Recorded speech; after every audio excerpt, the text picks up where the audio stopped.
Hi guys! Good morning! Welcome back to my channel and for today's vlog, nandito tayo sa Daang Hari. On my right side is yung All Home. So ito yung Daang Hari na papunta ng MCX, papunta ng Alabang, papunta ng Evia, papunta ng Somo. Pag dinire-diretso natin to, marami na tayo dito ring mga bypass, left and right, kung saan kayo pupunta. Meron dito yung Bilyarland, ayan, yung Padas Marinas, Cavite. Meron din dito yung nasa kaliwa, yung papunta ng Town and Country. Meron ding nasa kanan ulit yung papunta naman ng San Pedro.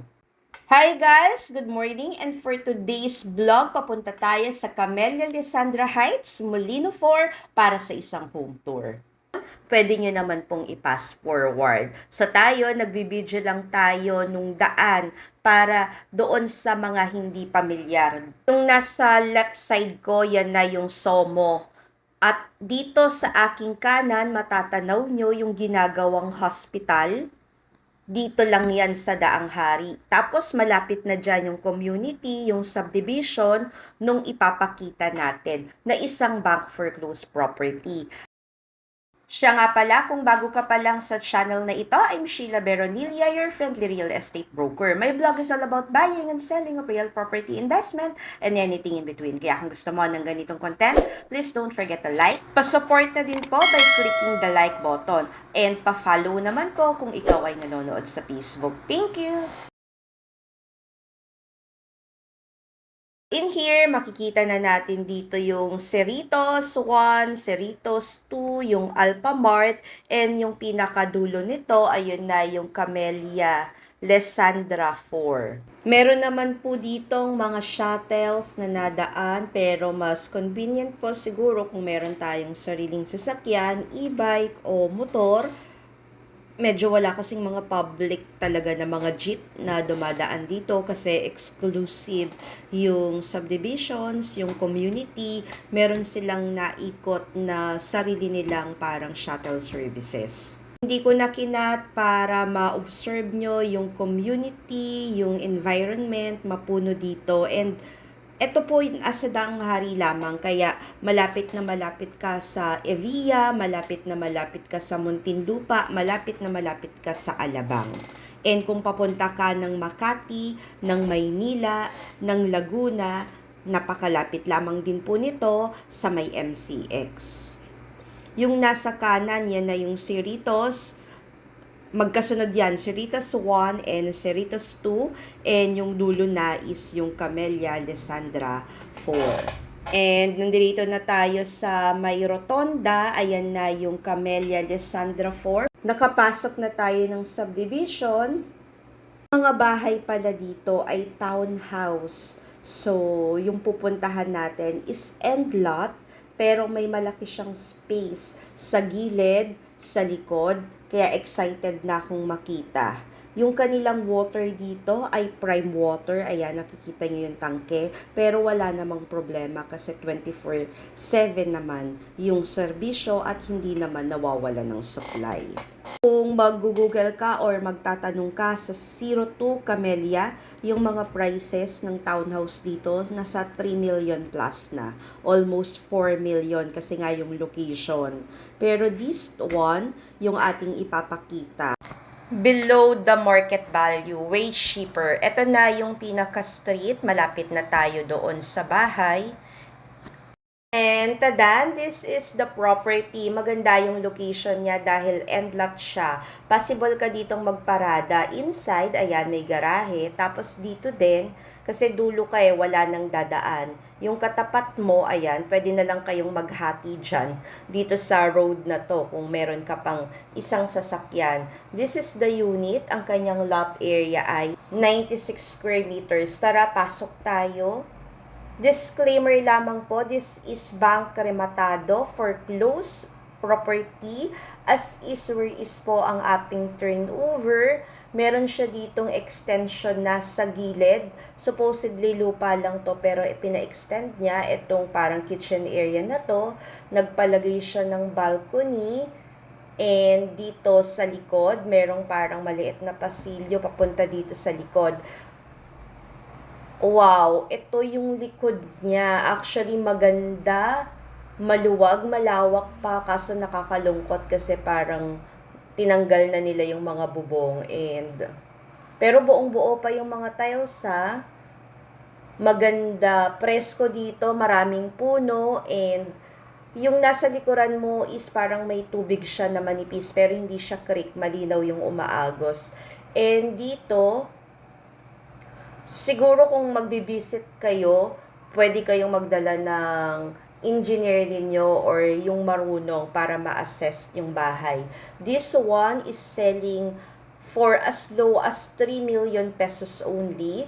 20% lang, lipat na kayo kaagad, and yung remaining 80%, pwedeng-pwede yan through bank in-house loan for 10 years to pay na mga 31,000 lang monthly. This is the provision for the living room area. Yung hagdan, medyo inanay, and yung ceiling, maayos, buong-buo pa, naka-ceiling art na rin siya. Yung tiles, maayos na maayos pa, wala pa siyang, yun lang yung wall, hindi ko alam, may crack siya doon kung anong nangyari. And, wow, this is the kitchen. Maganda yung kitchen extension niya. Yun lang yung structure niya, I don't know, tinanggal siguro yung mga granite na dito and extension niya kasi to eh. Siguro yung contractor nito medyo hindi maayos yung pagkagawa.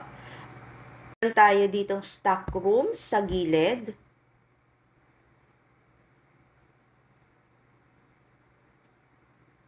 Ayun yung ceiling. Ito kasi yung balcony o extension na hindi natapos. Tara, akyat tayo. Ito yung second floor. Maayos naman yung kanyang tile sa second floor. Buong-buo pa. Naka one bedroom lang siya. Ito, maganda yung cabinet ha. Buong-buo din. And may mga parang salamin na rin siya dito.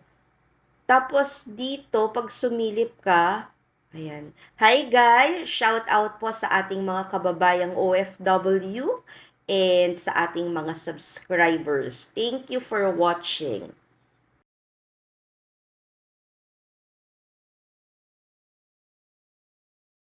Plano siguro, yun lang, hindi natapos. Tapos yung contractor or yung gumawa nito, parang hindi naayos. Ito, may malaki pa siya ditong siguro gagawin niya tong extension, kwarto ng second floor. Mapuno, ang ganda, maaliwalas.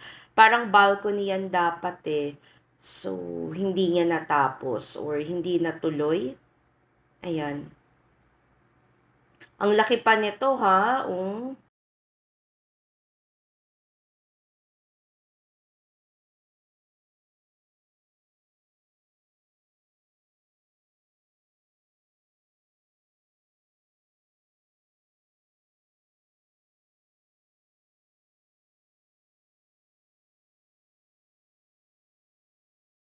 Siguro ideal to for yung marunong na talaga or may kakilala ng marunong. Tapos either ituloy or ihan na lang nila kung single family. Pwede naman to parang bubong na lang eh. Tapos balcony. O, 'di ba? Ang ganda. Magdi-disclaimer lang ako doon sa bahay na yon kasi parang meron siyang mga cracks here and there na I don't know kung sinadya nung dating nakatira kasi parang nasira yung structure or yung contractor yung may mali kasi maayos yung kanilang pagkakagawa. I don't know, hindi ko lang alam hindi ko din masagot. Kaya siguro kung magbibisit kayo dito sa property, just make sure na may kasama kayong marunong. Once again, disclaimer lang po sa may gusto lang. I-watch nyo na lang po yung video para makita ninyo. And just in case, pwedeng-pwede nyo pong i-visit yung property. So, this is Daang Hari. Sobrang mahal na ng mga properties dito. Kung kayo naman po ay may kakilala na gagawa, pwedeng-pwede po ito sa inyo. For viewing and inquiries and per pastor transactions, please direct message us at FB Messenger Sheila Medina Veronilla or contact us at Smart Viber 0908 8934078. Mabilis lang yung pagpaprocess ng acquisition ng property na ito, and presyo po ng bahay ay old price without the improvement. So kung ipapagawa ninyo, ipapaayos ninyo, pwede nyo na lang pong unti-untiin. Ayan o, maganda siya kasi yan na yung hospital na nasa kaliwa. Sobrang lapit lang. Kung paparent nyo yung bahay, maganda rin po ang rental dito sa area. Ang projection dito sa lugar, etong Daang Hari, 'di ba, yung magiging next BGC dito sa Cavite. Thank you for watching and keep safe always. Bye!